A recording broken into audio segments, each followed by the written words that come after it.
Hello viewers, welcome to the Bachelor's course of Population Studies. Today we will discuss about the different perspectives on population. Let's start with these one by one. Functionalism. According to functionalism, population growth and its various components, that is birth rate, death rate and migration, are normal and essential processes for any society. A society certainly cannot survive if it loses members, but it can thrive only if it grows so that it can meet future challenges. Functionalism also considers pollution and other environmental problems to be an inevitable consequence of today's society. It assumes that environmental problems are too severe and certainly dysfunctional for the society. The reason for the importance of population growth depends on the type of a society's economy. For example, agricultural and other non-industrial societies need high birth rates to counteract their high death rates. Industrial societies have low death rates, but they still need to be able to hire younger workers as older workers retire. Rapid population growth in such societies can be dysfunctional. Such growth creates crowding and can use up valuable resources such as food, and it can also harm the environment. Functionalism emphasizes how the population and environment affect each other. Population growth leads to certain environmental problems, as we see, while environmental problems have important consequences for the populations, for whole nations and even the world. At the same time, several industrial nations today actually do not have enough population growth to provide sufficient number of younger workers to replace retiring workers and to maintain their tax bases. While too much population growth causes many problems, too little population growth also causes problems. Another viewpoint is given by the conflict theory. Conflict theory blames many environmental problems on pollution by multinational corporations that occur because of weak regulation and a failure to enforce the regulations that do exist. It does not consider population growth to be a serious problem. Instead, it assumes that the earth has enough food and other resources to meet the needs of its growing population. To the extent that food shortages and other problems meeting these needs exist, these problems reflect decisions by economic and political elites in poor nations to deprive their peoples of food and other resources. They also reflect operations by multinational corporations that deprive these nations of their natural resources. If population growth is a problem, it is not a problem because there is a lack of food and other resources, but rather because these resources are not distributed fairly. To the extent this is true, efforts to satisfy the world's need for food and other resources should focus on distributing these resources more equitably rather than on limiting population growth. Conflict theory recognizes that many poor nations still have population growth that is more than desirable. The theory blames this growth on the failure of these nations' governments to make contraceptives readily available and to do every possible effort to increase women's education and independence. Conflict theory emphasizes the role played by racial and ethnic prejudice in popular views on immigration. It generally favors loosening restrictions on immigration into the United States and making it possible for undocumented immigrants to become US citizens if they so desire. Conflict theory also assumes that world's environmental problems are not inevitable and instead arise from two related sources. First, multinational corporations engage in practices that pollute the air, water and the ground.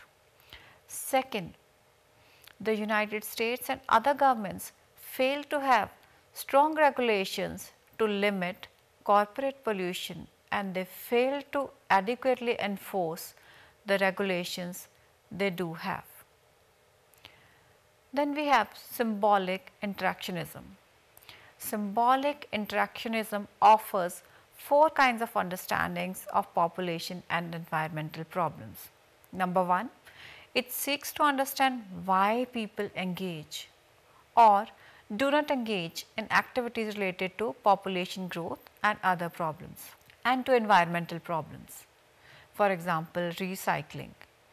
In order to address population growth and environmental problems, it is important to understand why people become involved or fail to become involved in various activities related to these problems.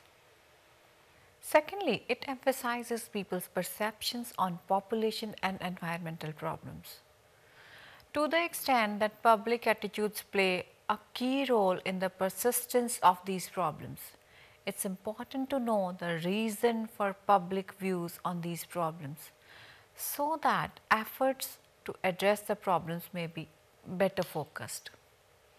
Symbolic interactionism assumes that population and environmental problems are to some extent social constructions, as these problems do not come to be considered social problems unless sufficient number of people and or influential organizations in the public and private sectors recognize them as problems.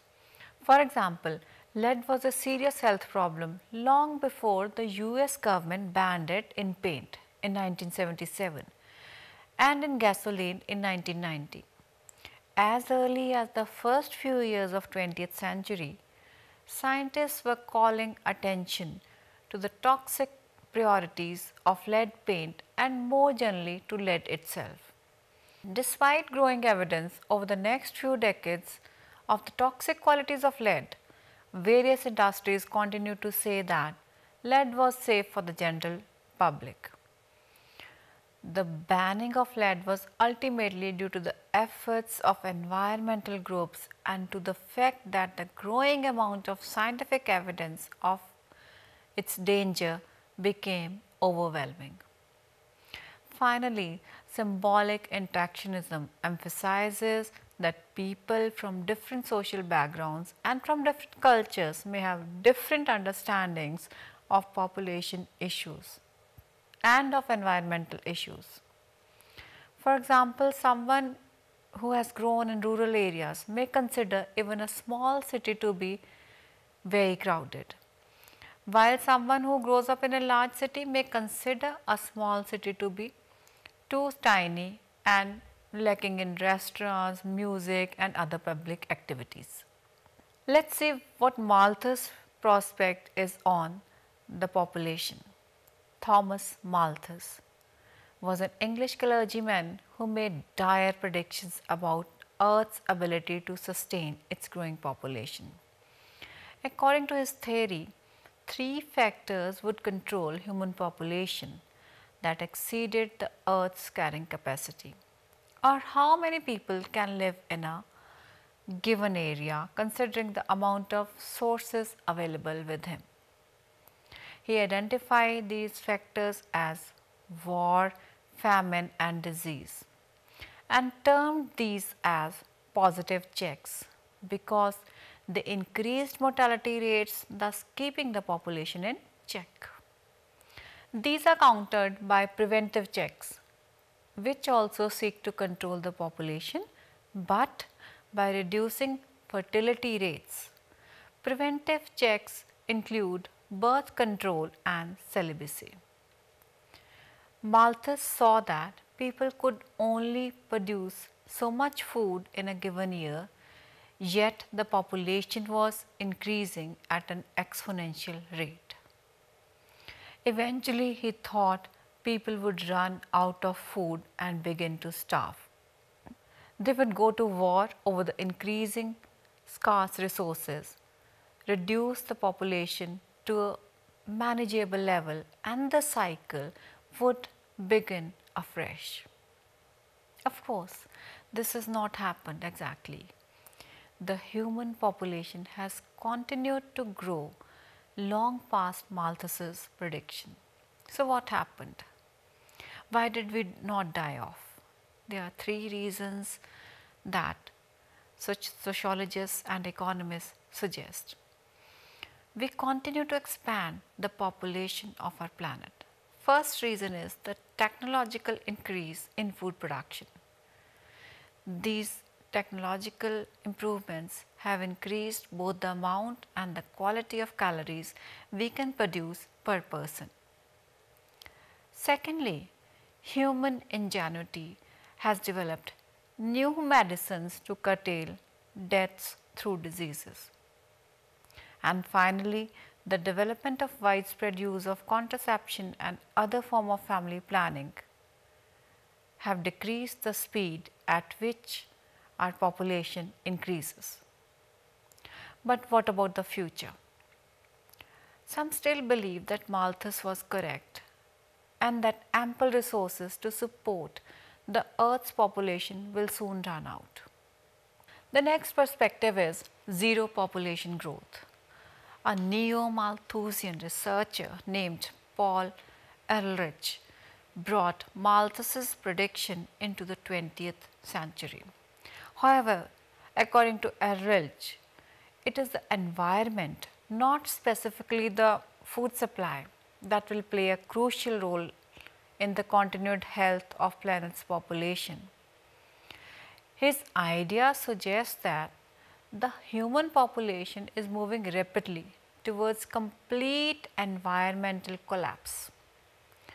As privileged people use up or pollute a number of environmental resources such as water, air, he advocated for a goal of zero population growth (ZPG), in which the number of people entering a population through birth or immigration is equal to the number of people leaving it via death or emigration. While support for this concept is mixed, it is still considered a possible solution to global overpopulation. Of course, some theories are less focused on pessimistic hypothesis that the world's population will meet a detrimental challenge to sustaining itself. Carnopkian theory scoffs at the idea of humans wiping themselves out. It asserts that human ingenuity can resolve any environmental or social issues that develop. As an example, it points to the issue of food supply. If we need more food, the theory contends agricultural scientists will figure out how to grow it, as they have already been doing it for centuries. After all, in his perspective, human ingenuity has been up to the task for thousands of years, and there is no reason for that pattern not to continue. Demographic transition theory, in fact a very important theory. Modern theorists argue that the societies develop along a predictable continuum as they evolve from unindustrialized to post-industrialized societies. Following this model, demographic transition theory suggests that future population growth will develop along a predictable four-stage model. In stage 1, birth, death and infant mortality rates are all high, while life expectancy is short. Example of this stage is the 19th century Northern America. As countries begin to industrialize, they enter stage 2, where birth rates are higher while infant mortality and death rates drop. Life expectancy also increases. Afghanistan is currently in this stage. Stage 3, it occurs once a society is thoroughly industrialized. Birth rates decline, life expectancy continues to increase, death rate continues to fall. Mexico's population is at this stage. And the final phase, stage 4, we see the post-industrial era of society. Birth and death rates are low, people are healthier and have longer lives, and society enters a phase of population stability. Overall, population may even decline. Sweden and Canada are considered to be in stage 4. Then comes an important viewpoint of demographic dividend, a new perspective on the economic consequences of population change. For decades, economists, social thinkers and researchers have debated the influence of population change on economic growth. Three alternative positions define this debate. Population growth can either restrict, promote, or is independent of economic growth. Proponents of each explanation can find evidence to support their cases. All of these explanations, however, focus on size of the population and population growth. In recent years, however, the debate has given insufficient attention to a crucial issue, the age structure of the population, that is, the way in which the population is distributed across different age groups. This can change dramatically as fertility and mortality rates change, because people's economic behavior and needs vary at different stages of life. Change in country's age structure can have significant effects on its economic performance. Nations with a high proportion of children are likely to devote a high proportion of resources to their care, which tends to depress the pace of economic growth. By contrast, if most of a nation's population falls within the working ages, the added productivity of this group can produce a demographic dividend of economic growth, assuming that policies to take advantage of this are in place. In fact, the combined effect of this large working age population and health, family, labor, financial and human capital policies can affect virtuous cycles of wealth creation. And if a large proportion of nation's population consists of the elderly, the effects can be similar to those of a very young population. A large share of resources is needed by the relatively less productive segment of the population, which can inhibit economic growth again. Let us see the current population trends. The Earth's population is 7 billion. The number might not seem particularly jarring on its own. After all, we all know there are lots of people around. But consider the fact that human population grew very slowly for most of our existence and then doubled in the span of half a century to reach 6 billion in 1999. And now, just over 10 years later, we have added another billion. A look at the graph of projected population indicates that growth is not only going to continue, but it will continue at a rapid rate. The United Nations Population Fund categorizes nations as high fertility, intermediate fertility or low fertility. It anticipates the population growth to triple between 2011 and 2100. in high fertility countries, which are currently concentrated in sub-Saharan Africa.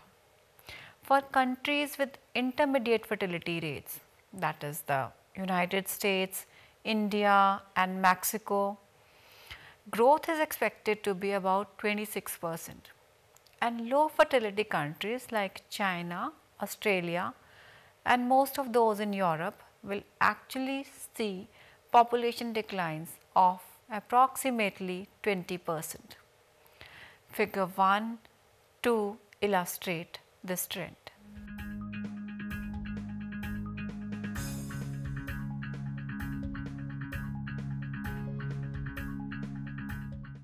It would be impossible to discuss population growth and trends without addressing access to family planning resources and birth control.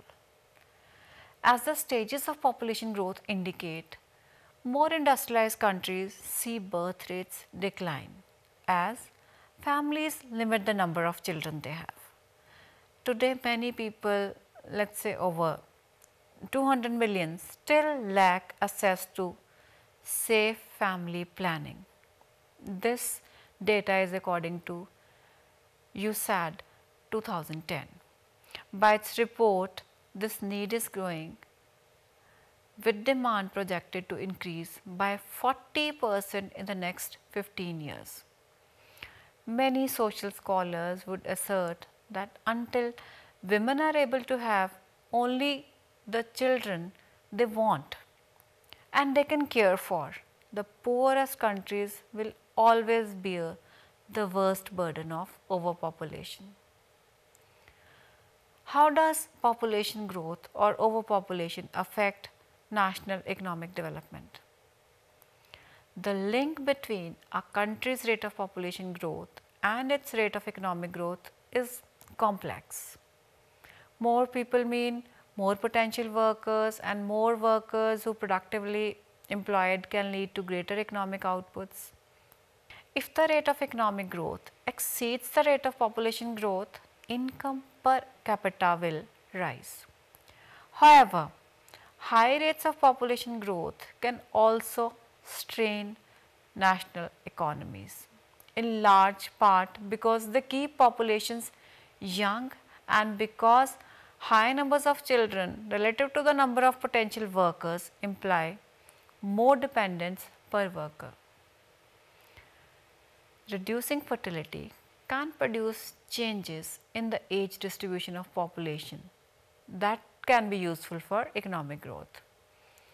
Reduction of fertility in most countries have occurred only after mortality has been declining for some time. The process whereby mortality declines first and after some time fertility reductions follow is known as demographic transition. In developing countries, the demographic transition began in the 20th century, especially after 1945, when interventions to combat or cure infectious diseases along with the improved nutrition and sanitation led to unprecedented reductions of mortality, even in the poorest countries. When mortality begins to decline from high levels, reductions are sharpest amongst infants and young children, implying that more children survive to adulthood, which is a bright sign.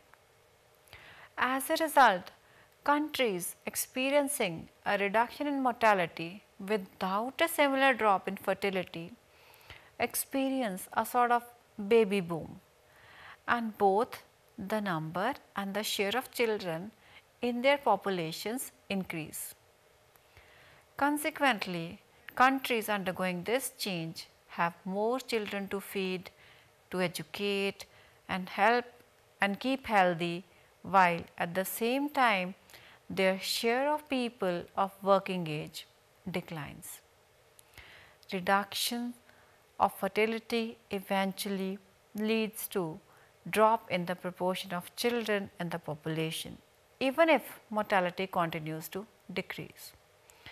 And as the baby boom generations reach working age, the share of working age people in the population increases, leading to a period in which there are fewer children and older persons per working age person than there had been in the immediate past.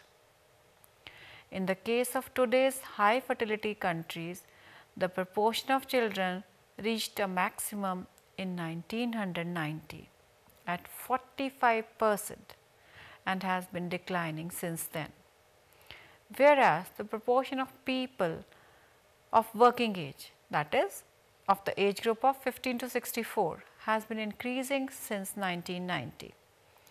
These changes have been the result of the mortality decline that began in early 1950s and of the reductions of fertility that began in the early 1980s. A high ratio of working age individuals to dependents carries with it the possibility of faster economic growth. If persons of working age are productively employed, economic output per capita will automatically increase more rapidly, a phenomena known as the demographic dividend, as we have discussed earlier. The increasing support ratios, that is higher average number of persons of working age per dependent, that arise when fertility falls, have contributed to the rise in per capita incomes and economic growth in countries as diverse as China, Egypt, Ireland, Japan, Sweden and the United States.